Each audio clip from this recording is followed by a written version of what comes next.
Many people believe when they're in a maintenance stage of inflammatory bowel discomfort that they no longer have this, and they tend to lose their focus, and they tend to eat things that will create a flare-up.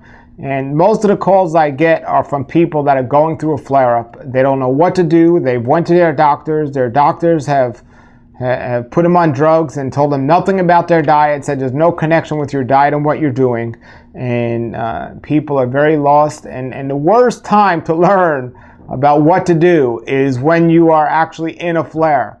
You're at your weakest stage emotionally and physically. And now you want to learn about what we should be doing and how we should be doing it. It's very difficult to do when you're at your healthiest moments. But when you're at your weakest moments, it's even more hard to implement, but it's essential. So if you're dealing with a flare-up, what I would recommend, number one, is you definitely want to let the colon heal. Because you have to think, if somebody sprained their ankle and their ankle's swollen and it's big and it's red and you just touch it and it hurts, you wouldn't tell that person to go and jump rope. You would tell them to lay down and rest their ankle. Well, when you have inflammation in the colon or inflammation somewhere else in the digestive tract, you don't want to be making the problem worse. Eating a big meal or eating the wrong types of foods when you have an inflammatory bowel discomfort flare-up is like jumping rope on a sprained ankle. You're making the problem worse and not better. So we need to slow down, and we need to realize, I got to make the problem better. So you want to just try to eat as little as possible. And the foods you are eating, you want to make sure they're going to be as easy as possible on the system. And I would recommend things like liquid foods or blended foods or juicing and things like this, or soft foods. You want to eat the foods that are not going to aggravate your condition. So it's so essential when we understand that we have to eat less, we have to do less. But the problem is, we worry so much about our weight that we want to eat more because we're losing so much weight so quickly. But that's not taking care of the problem, folks. When you're in a flare-up, you want to do less, not more. When you're in a flare-up, you got to be so sensitive to the situation, and you can't let your emotions for pizza or ice cream or something else take over.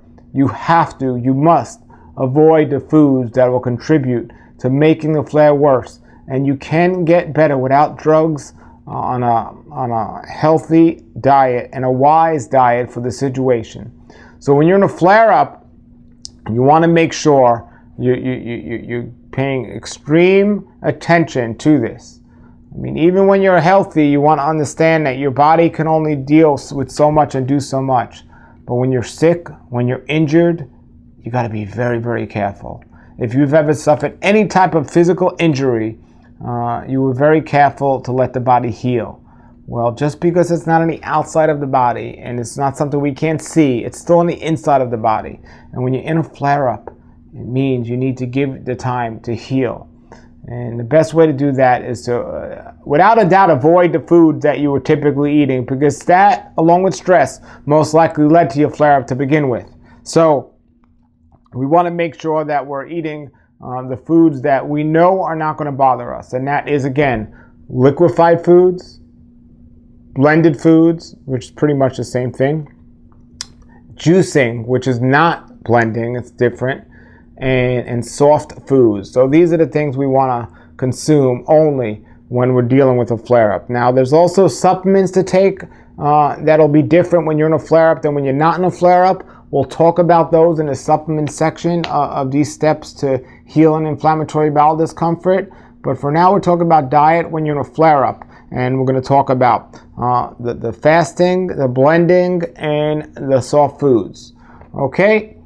So first we have blending our foods, or juicing. Juicing and blending are different, because a juice is a food that's removed from the fiber. And that's what I would recommend everyone do immediately, is do a blended diet of just green vegetable juices.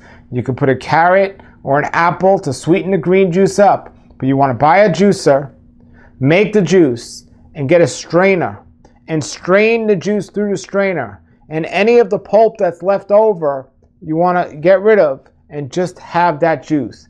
That's giving your body the nutrients it requires without creating any issues of digestion having to go on, giving the body the most rest so it can heal itself like it's designed to do so. You want to get the greens in your juices, in your juice diet, because the greens have chlorophyll. That oxygen is going to help that inflamed digestive tract to heal. So one of the favorite drinks or juices that have chlorophyll is wheatgrass. Wheatgrass, the little wheatgrass shots, 1 ounce or 2 ounce that you might see in the store, or you can get a wheatgrass juice or make it yourself. Essential. I recommend at least 5 to 6 shots of wheatgrass a day if you're dealing with inflammatory bowel disease in a flare-up. So what you want to do is you get that wheatgrass, you can put it in, if you can't drink it because it's very strong, put it in another juice. Make a bigger juice of maybe celery, cucumber, and spinach.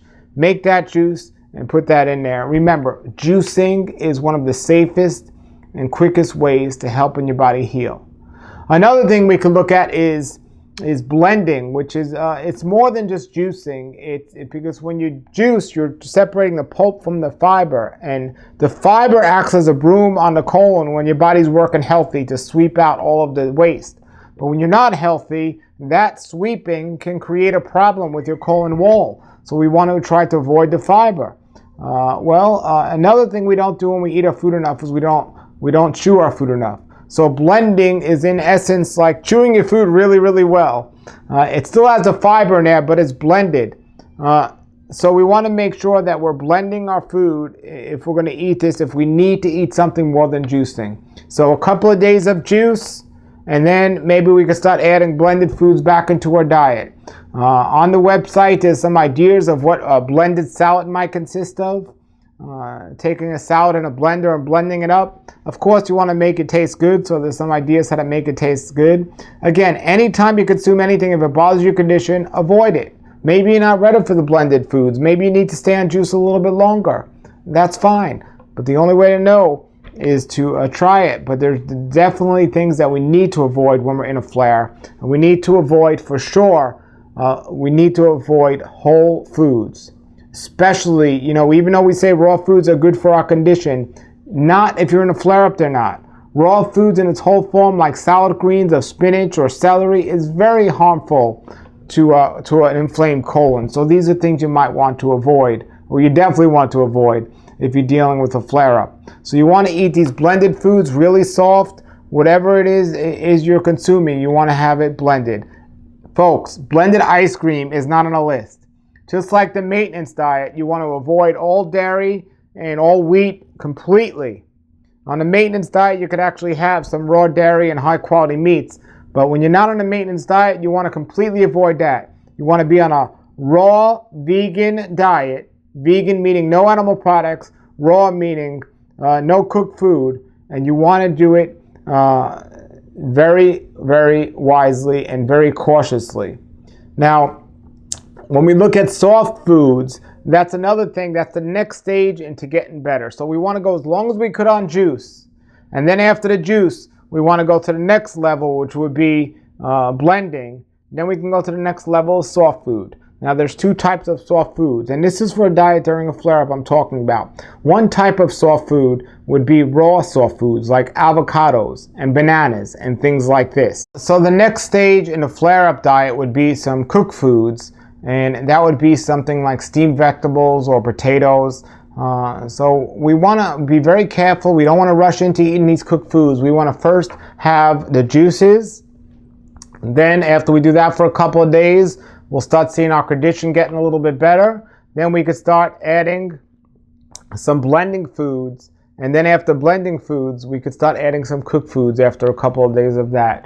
And slowly but surely, you'll be seeing your condition get better. Until you are out of the flare, you're not ready for whole foods. We need to remember that. Now, there's 2 other things I want to talk about when we look at a diet for inflammatory bowel discomfort flare-up. One of those is completely fasting on nothing. That would be the immediate thing to do is just water for 1 whole day, just a water fast. Even better, a dry fast. It's not even water, just nothing for 1 whole day. Now, in certain situations, depending on the weight loss and how long you've waited to get to this situation, you might not want to do that. It might not be the best answer for you. So you really should have a trained professional, and I don't necessarily mean a doctor. I mean somebody who understands inflammatory bowel discomfort and somebody who understands fasting decide if doing a water fast or completely avoiding water and doing a dry fast is the best thing for your situation. In some cases, if you haven't waited too long to start this natural cure as I'm talking about, that might be the best thing to do. In other cases, if you waited too long to start this, it still might be good, but in some cases, fasting might not be for you on water or a dry fast. So that depends on the situation, but I've seen people have tremendous success with either dry fasting or water fasting before starting on the juices, and then the blended foods, and then the soft foods, raw, and then the cooked foods. So that's pretty much the way to do it. If you're in a flare, you first start with fasting, water fasting, or dry fasting, which is not even on water, if you can do that. The next thing would be to introduce juices, fresh green juices and chlorophyll into your diet. The next thing to do would be to have the blended foods. Then the next thing to do would be the soft, the raw foods, and then finally would be the steamed cooked foods. And that would be the inflammation flare-up diet that I would recommend. Now, the other thing I want to recommend is a special thing you could do if you're ever in this situation where you have a flare and you're really feeling hungry and you need to eat something or you need to put on weight, is almond milk. But almond milk, not like the almond milk you would buy from the store. That's processed, it's most likely cooked, and it's not healthy. What I'm recommending is making raw almond milk at home yourself. It's very easy to do, but it's very important that you strain it, and it's only the liquid that you're consuming. And on this website, I'll show you how to make almond milk, where you can go to the internet and find out how to make almond milk.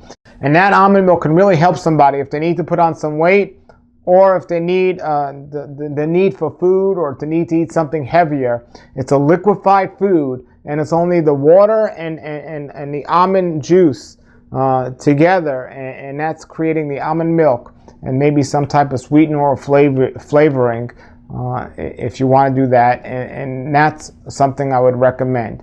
And we're going to talk more about supplements and supplements that could help during a flare. Very important, so we'll be talking about that in a future step.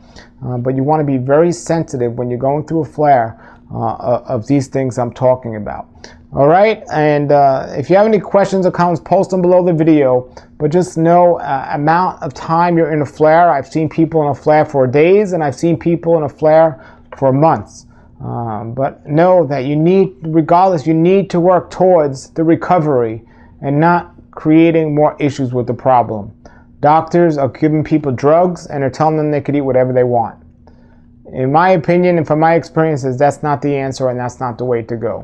So I pray that you make a decision that's going to contribute to your recovery and not just your stopping of the symptoms. And even if you're taking medication, you can still eat this way, and it will help you tremendously. So put those comments or questions below the video, and thank you.